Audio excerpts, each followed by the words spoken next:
તાજેતરમાં public account committee એણે એવું કીધેલું છે કે જીએસટી જે છે એની અંદર અમુક પ્રકારની સમસ્યાઓ જોવા મળે છે, એટલે એને ડામવા માટે, એનો સામનો કરવા માટે જીએસટી 2.0 લાવવું જોઈએ. પીએસસી પબ્લિક એકાઉન્ટ કમિટી જાહેર હિસાબ સમિતિએ એવું કીધેલું છે કે જીએસટી 2.0 ની તાતી જરૂર છે. જીએસટી 2.0 જે છે એ લાવવું જોઈએ. તો કેવો તો શું વાંધો છે?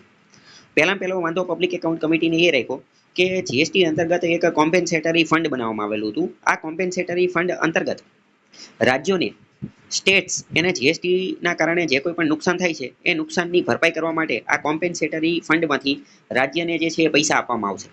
પરંતુ રાજ્ય જે છે એ લોકોને આ પૈસા સમયસર મળી રહ્યા નથી, તો એ લોકો આની ફરિયાદ કરી રહ્યા છે કે આમાં ઘણું બધું ડીલે થાય છે અને પૈસા મળતા નથી. એનો મુખ્ય બીજો ઇસ્યુ એ છે કે પબ્લિક એકાઉન્ટ કમિટીએ નોટ કર્યું કે સીએજી દ્વારા જે ઓડિટ કરવામાં આવે એની અંતર્ગત આ કોમ્પેન્સેટરી ફંડ, જીએસટી અંતર્ગત જે કોમ્પેન્સેટરી ફંડ જે છે એનું ઓડિટ કરવામાં આવતું નથી. સીએજી જે છે એ મેન્ડેટરી બધાનું ઓડિટ કરે છે. સરકારના જે કોઈ પણ ખર્ચા હોય, સરકારના ખાતા હોય, બધાનું મેન્ડેટરી ફરજિયાત ઓડિટ કરે છે.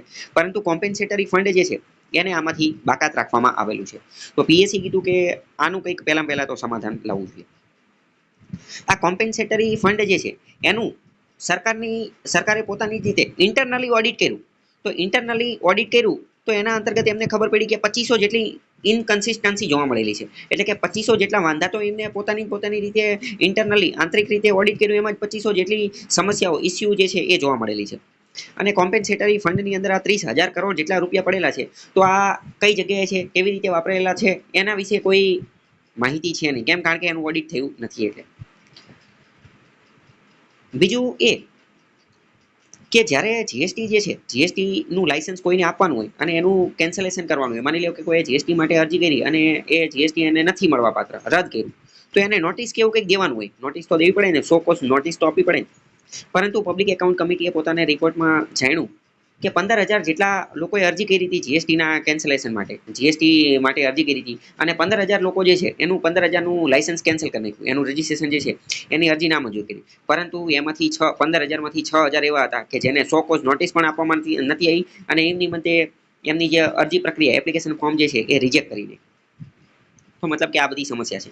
બીજું જીએસટીના રિફંડના બારામાં, જીએસટીના રજીસ્ટ્રેશનના બારામાં કોમ્પ્લાયન્સ લાવવાની જરૂર છે. તો પબ્લિક એકાઉન્ટ કમિટીનું એવું કહેવાની જરૂર છે, એવું કહેવાનું થાય છે કે જીએસટી 2.0 લાવવાની જરૂર છે કે જેના અંતર્ગત વધુમાં વધુ કોમ્પ્લાયન્સ હોય, સિમ્પ્લિફિકેશન હોય, ઇઝ ઓફ ડુઈંગ બિઝનેસ હોય.